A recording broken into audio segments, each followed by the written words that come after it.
things that I really loved about the season opener was that we're really addressing the fact that guys aren't really so happy with women in power, and I'd love to hear your thoughts on that. Well, with the death of Increase Mather's character, played by Stephen Lang, who was kind of the ultimate Puritan. I mean, this guy was insane, but ironically right about everything.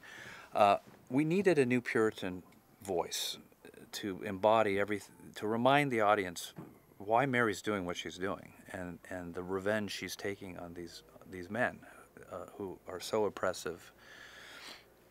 And we thought it would be fun to introduce a character named Hawthorne, played by Jeremy Crutchley, who sees through Mary's fraud.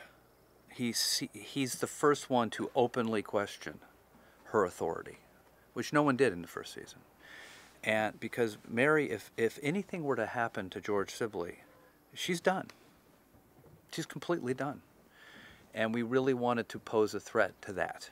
And so those themes, he articulates some stuff about attitudes toward women. They're only implied in the first season. He's pretty awful, that guy. Yeah. Well, you know, it's also interesting. It seems to be the war against hereditary or cradle witches and people who've learned things. So how much did you go into the lore? I know I noticed something about Widdershins, which, you know, technically means counterclockwise and all that. Yeah, we thought that was a cool word. We're not quite using it in the same way. You know, we haven't gone in it so deeply, but the witch cultures that we're building this year have to do with blood witches, like the Lucy Lawless Germanic witches, Anne Hale's a cradle witch, and how they view Essex witches, they view them as witches. They view them as people who are not witches by blood, they're witches by initiation, and they're subhuman, and should be wiped out.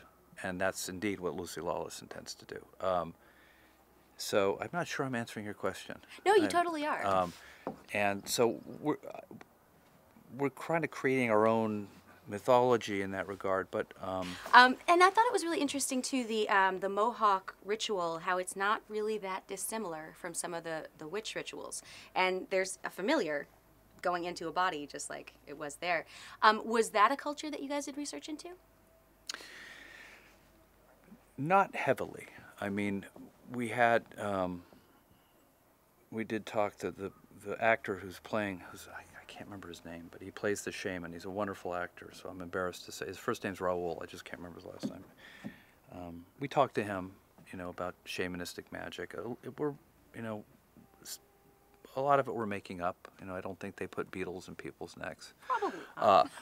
But I think it's more a feeling that we're going after with these Indians, because they're using magic, which, you know, you can't really research. Awesome. Well, thank you so much. By the way, yeah, that's cool, thinking of the beetle as a familiar. I hadn't actually thought of that, but you're right. I feel like I've done You're something right. good. You contributed to the show.